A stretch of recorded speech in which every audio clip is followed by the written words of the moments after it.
Okay, so I'm going to go through these and try to explain some problem-solving techniques for each one of them. Now, this first one I'm not going to spend a whole lot of time on. As you know, we don't have a rule for how to do this, so instead what we have to do is just expand these out. But if we see, this is just a polynomial times another polynomial. If we just expand this, we end up with 3x cubed plus 3x minus 5x squared minus 5. And we're still doing the integral. And at this point, we're just going to invoke our antiderivative for a power rule. And so we end up with x to the fourth, and I'm going to rearrange this in decreasing order for the degree of the polynomial, minus x to the third plus x squared, and now I'm going to bring in my coefficients. I have a 4, so this needs to be over 4, and it had a 3, that still comes with it. My x cubed was the 3, my denominator, the 5 still comes with it. The squared in my denominator, the 3 comes with it. Now I have my minus 5, it needs an x, and then we're going to add a constant. And we're done with the first one. Moving on to our second one, this is where we have to examine our equation a little bit.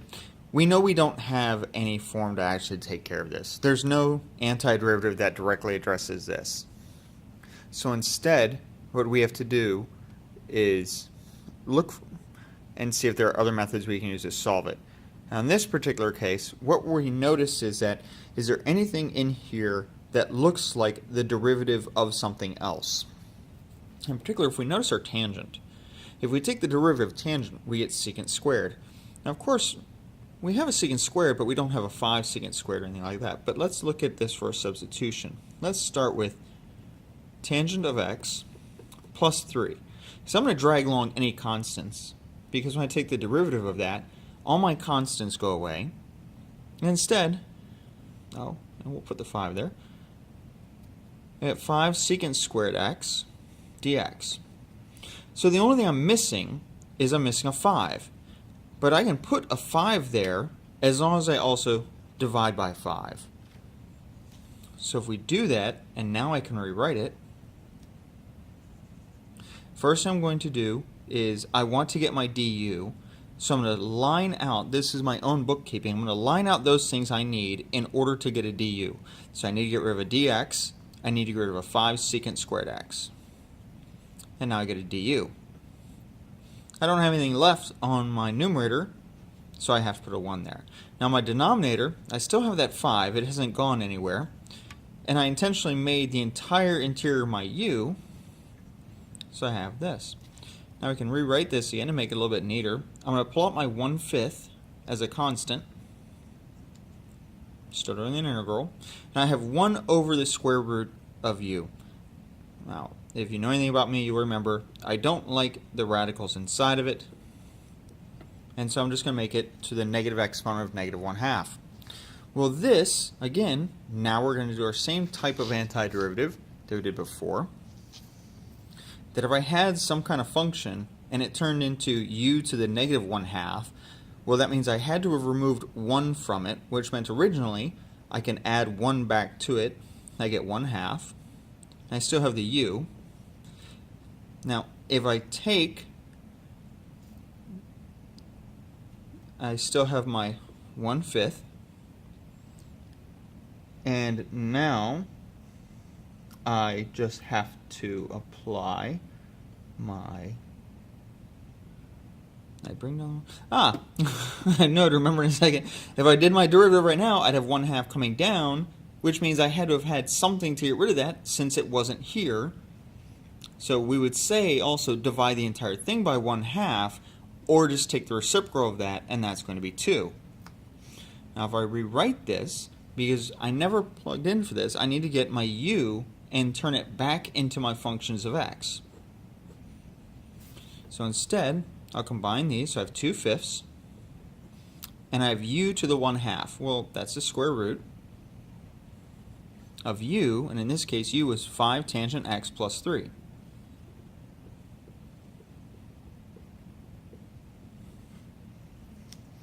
And of course, don't forget, add your constant. Now we can move on to our last one for this portion. Again, we don't have a simple way of doing this, but what I can do is if I look at a few things, sometimes you just have to try a few things. And honestly, the principle of solvability sometimes comes into play where if we know we're practicing U-substitution, let's try a U-substitution. Oftentimes, if you have a radical, if you can do a U-substitution inside the radical, it's much easier than if you have to do it outside. So in this case, I'm going to make my U. Anything that has a constant, I'm going to bring with it because I can get rid of them often. So I'll make my U as x squared plus 9. Well, that means my du is 2x dx. Now, I have a dx, I don't have a 2x, but I do have an x cubed.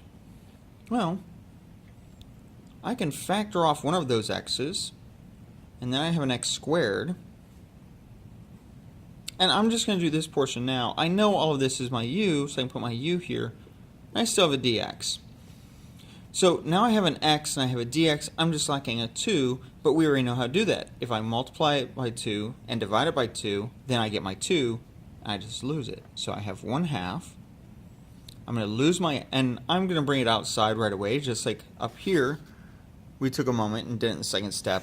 I'm just going to pull my constant multiples out immediately. It's the integral. I've lost my x to my du. I've lost my dx to this, so I'm going to have a du, but my x is gone. I still have an x squared, a root u du. So now I need a way to do this x squared.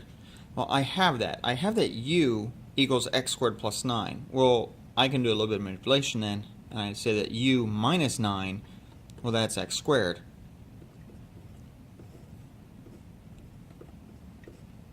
So I have my u minus 9 replace my x squared, and I have u to the 1/2. So let's go ahead and put that in there in that form, du. Now what we have is very similar to our first problem. We're going to simplify this by expanding it outward. So I have the 1/2 integral u to the 1/2 times u, well, that's just u to the 3/2, minus 9u to the 1/2 du. And now we know we can develop the antiderivative for this. So we have 1/2 u. We're going to add 1 to it, and we get the 5/2. But if we'd done the power rule, this had to be over 2/5 minus 9 u. 1/2 becomes a 3/2. Well, that means this had to have a 2/3 plus a constant. Now we're going to clean things up just a little bit by simplifying. We'll lose this. We'll have a 3. And make sure on the test, if you take the test, you leave some room for where you're doing your work. So now I have 1/5 of u to the 5/2 minus 3 times 2 is 6 u to 3/2. And now what I need to do is, oh, and I'm sorry, this 1/2 need to be distributed to both of them. No, I missed something. There we go. So we don't have 6, we just have 3. Something felt off. Plus our constant. And now we substitute back in for a u. So we have u to the 5/2. Okay, so that's 1/5. The square root of x squared plus 9 to the 5th minus 3 times the square root of x squared plus 9 to the 3rd plus our constant. Okay. Now what we'll do is we'll move on to some of the other ones we have. Okay. Now it says to evaluate and simplify. Now, the nice thing is, I've mentioned it before, is that we don't like doing a lot of writing. We tend to get a little lazy. So if I can write a symbol that tells you, well, I want you to evaluate this, it means I'm giving you all of the information you should end up with a numerical answer. So if you get told evaluate, you should be able to find a numerical answer. In this case, we want to do the evaluation of the integral from 0 to 2 of x squared minus the square root of x dx. So this just means, for me to say this, with respect to x. Now this one isn't too bad. It's, again, a direct application of fundamental theorem of calculus in our class part 1. So I have x cubed over 3. As I said before, this is x to the 1/2. So that's going to be x to 3/2 over 3/2, or it would be, not over 3/2, but over 3/2, which then turns into 2/3. And evaluate from 0 to 2.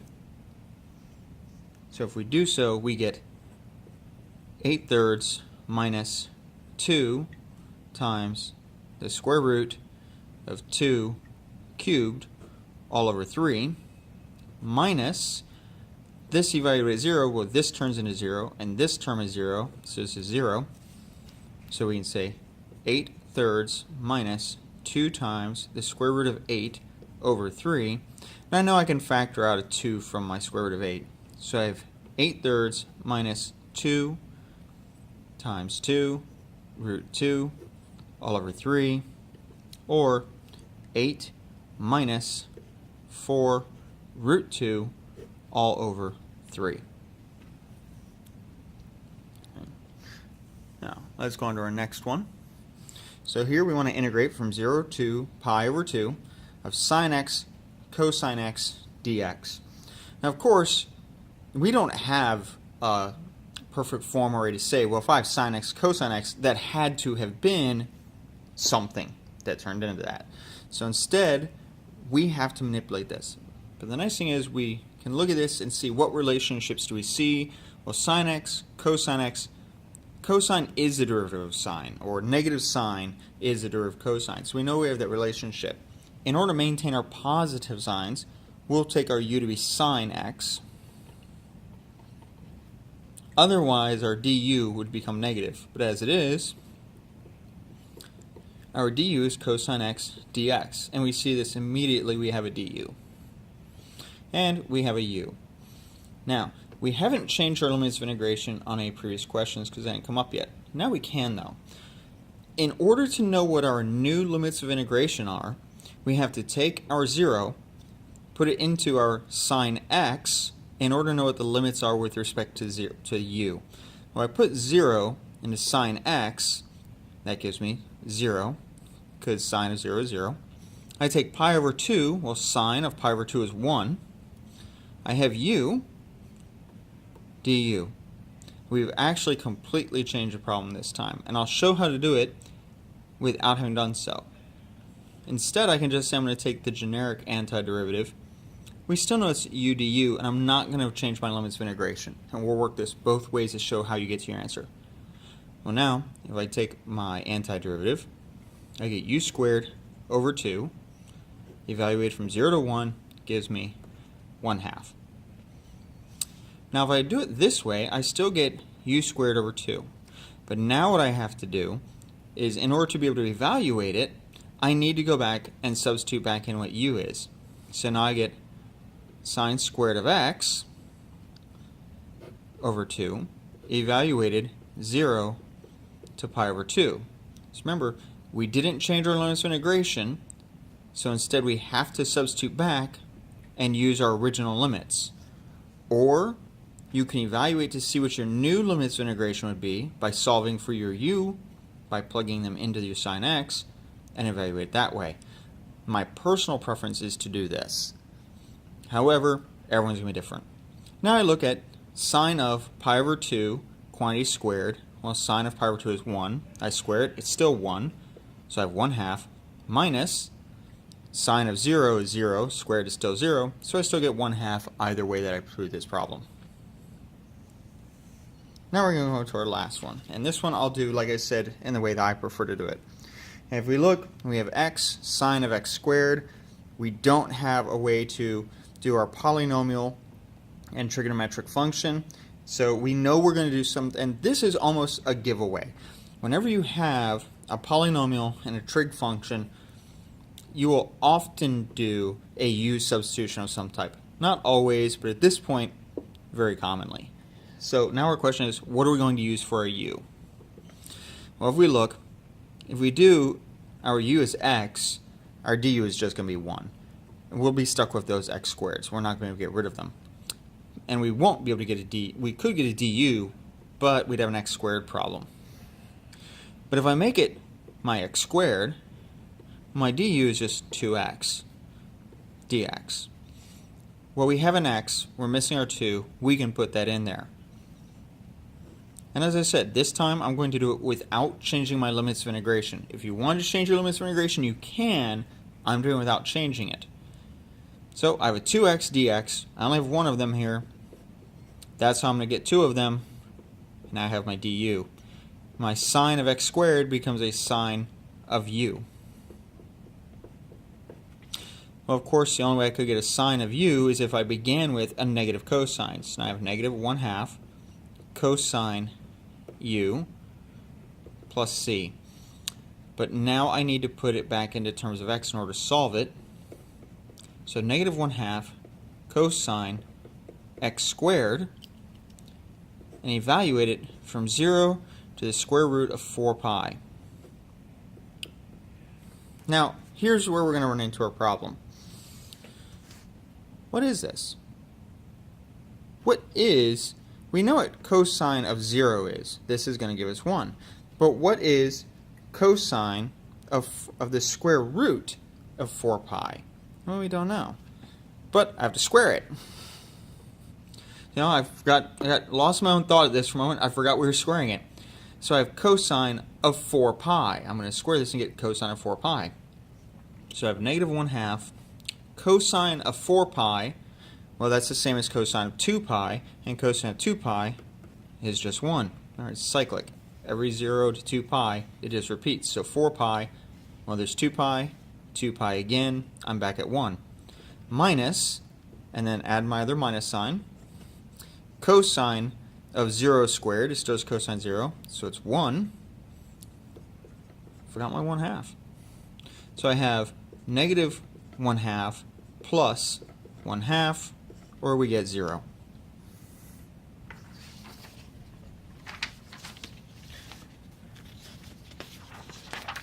Our next question is a little tricky, but you're going to kind of like this. We're going to talk very briefly about the fundamental theorem of calculus before I go over this. Remember, in our fundamental theorem of calculus, and in fact, let me grab a sheet of paper. We talked about using a fundamental theorem in 2 ways. The first way we talked about was that when we evaluate this integral, if we find that function, then this is how we use it. And this is how we used it for most of the class. The second way we've talked about it is, if I've defined some function, I'm going to call it a of x, is equal to some integral, and I'm just going to say from 0 to x. And this integral can be some odd formulation. Maybe it'll be the square root of t squared plus 1 with respect to t. And this is important to note. I have my x's and my limits of integration. I'm integrating with something other than x. Well, if I want a prime of this, I have a nice shortcut that we've been able to do that we've gone over in class. So if I want a prime, all I'm going to do is I'm going to end up with this function, but with x's everywhere I have a t. So I'm going to have this. This will be my function for a prime of x. And the nice thing is, the reason it did this is I have this function that I know the antiderivative of it was f of x. Well, when I plug in these a values, so now I have my f of b minus my f of a. These a values, we've said we use 0. My function is giving me some type of number. It's giving me a constant. Well, if I'm doing this through x, this is some function with x now in it. And now I want to do the derivative of it. Well, this is a number. Derivative of a number always goes to 0. All I'm left with is the derivative of this original function, which we already know what that was. I'm a typo. It was f of t, but now it's just f of x. Now, the only reminder we have to keep in here, though, is if x is also a function. So let's say I had done this integral instead. I did 0 to sine x of, and we're going to use our original one, t squared plus 1 of dt, and then I said I want a prime of x. That's what I want. And this is just a of x. Well, if I want a prime, then I need to take the derivative with respect to x. I need to take the derivative with respect to x, both sides. Well, if I do this, I'm going to get some function. I'm going to have to plug this into it. But notice, in my original, it wasn't getting a function in it. This is a function. Oh, and of course, minus my f of 0. These are some type of numbers. They're going away. Now, we knew what f of just t was, but now we're going to have to do it for a function. If you remember, this, a function inside of a function means we have to do the chain rule. So we're going to get cosine of x times the derivative. We know the derivative. It's right here. The square root, but now it's sine of x squared plus 1. The chain rule is the derivative of our inside function, the sine x, what we put into it. Now, hopefully that wasn't too confusing, but that was just a quick reminder. Let me go back to what we had. So this is what we were given. Now I'm going to go over a couple of things that I like to do because I think it just keeps my bookkeeping a little bit neater. First thing I see is I have my x squared plus 1 as my lower limit of integration. I don't like how my x's are my lower limit. I want them as my upper limit. And of course my lower limit then has to be 10. But if I've reversed my limits of integration, I have to induce a negative. I have to switch the parity of it. I'm going to leave the inside the exact same. I'm still just sine of t squared all over t minus 1 dt. We want to compute the derivative.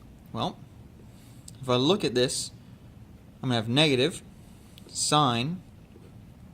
This is t squared. Well, now that's just going to be x squared plus 1, that quantity squared, all over t minus 1. Well, this is my new t. X squared plus 1 minus 1, we're just over x squared. However, this was not just x, it was a function. So I have to apply my chain rule and multiply it by the derivative of x squared plus 1, which is just 2x. So my x is going to cancel with one of the powers of x, and I end up with negative 2 sine, I'm going to use brackets to make it a little bit easier to see, x squared plus 1, that quantity squared, all over x. Now, I know this problem had a lot of work to it. This is where that pays off. Here's our next one. We want to find the derivative of this function. Now, if we notice, we have g of x equals x plus the integral from 2 to 10 of t squared plus 3t dt. I don't have any x's here. This is a number. If I take the derivative of a number, of a constant, it just goes to 0. And this is where the power of the fundamental theorem calculus really comes in. I want the derivative of x with respect to x. It's 1. If you can remember this theorem and you see this, rather than spending any time solving for that, because when you take the derivative, this is some form of constant, it's going away. The fundamental theorem calculus lets us ignore it completely. We're able to eliminate it because there were no x's in it.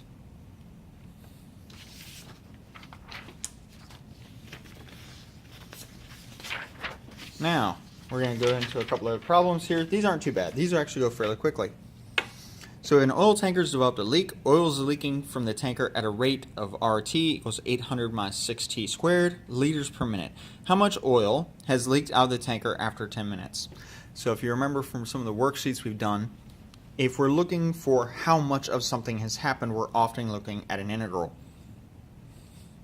We want to know after 10 minutes. So how much oil has leaked from the tanker after 10 minutes? Well, I want to measure from 0 to 10 minutes then. Here's my rate. 800 minus 6t squared, and this is, of course, with respect to time. So we have 800t minus t cubed, 6 divided by 3, 2, and we evaluate from 0 to 10.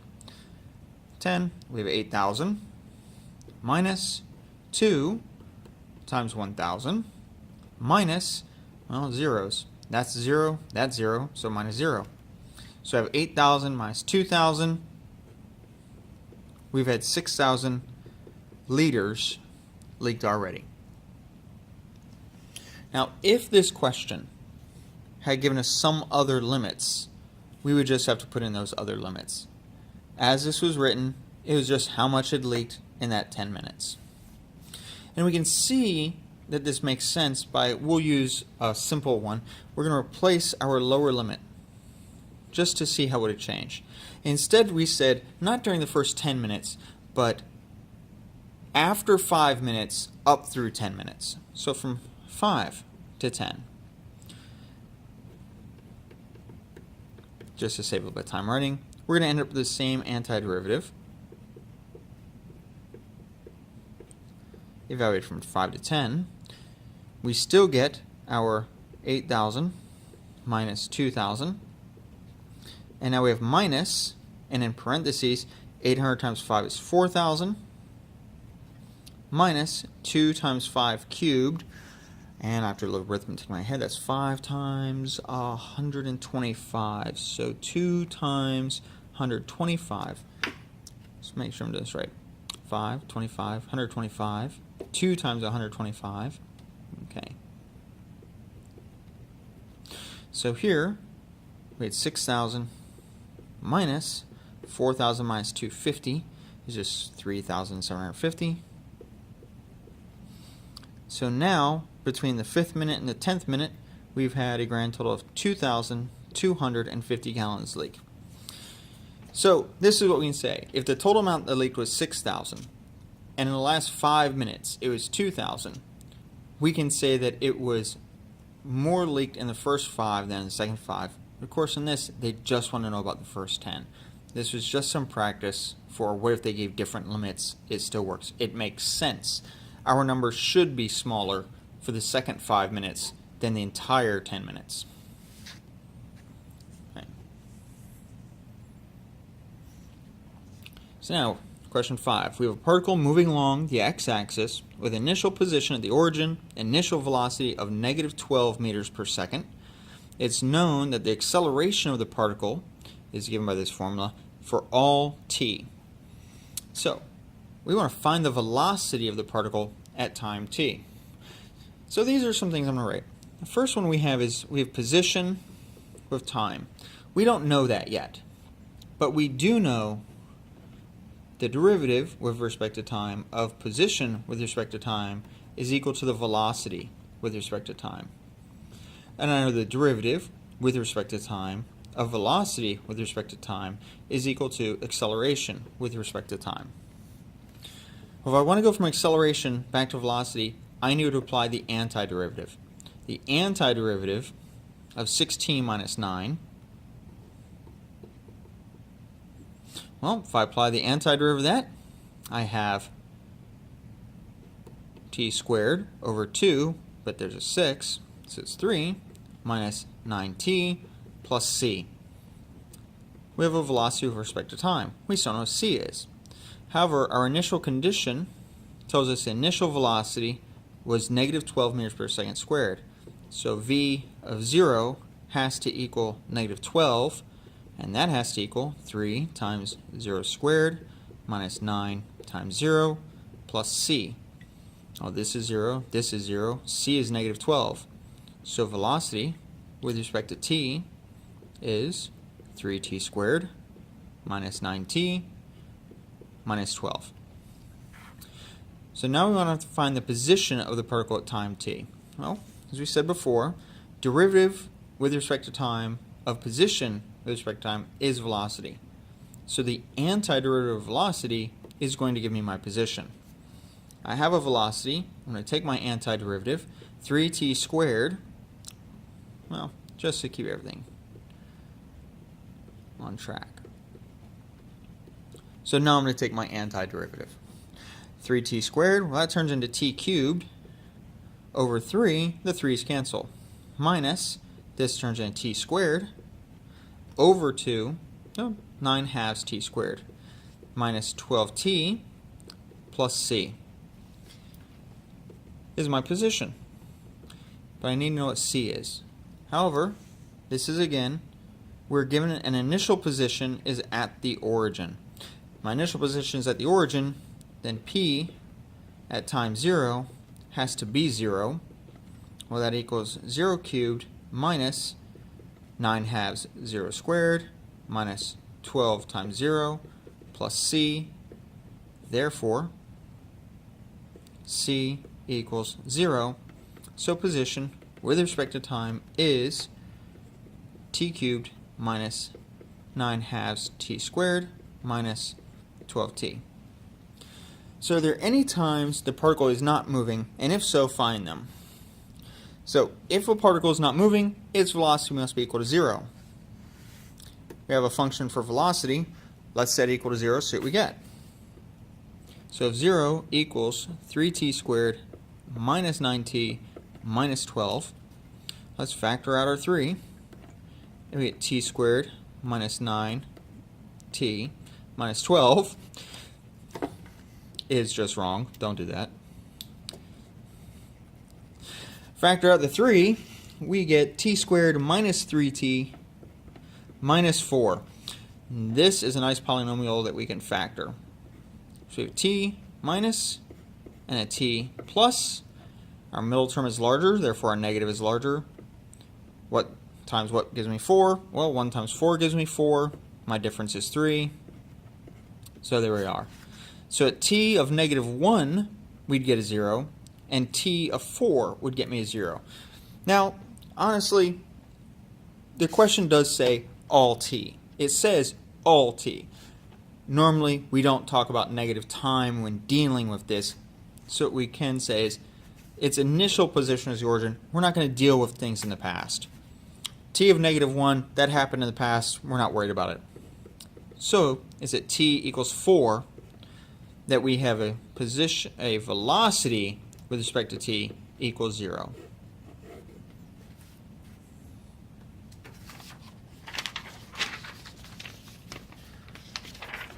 And we're almost done. Let's look at our last one. I know this is taking a half hour. These won't go that long. Determine the average value of the function x squared minus 10x on the domain negative 2 to 4. Okay. Well, let's see. If I want to go from negative 2 to 4 of x squared minus 10x,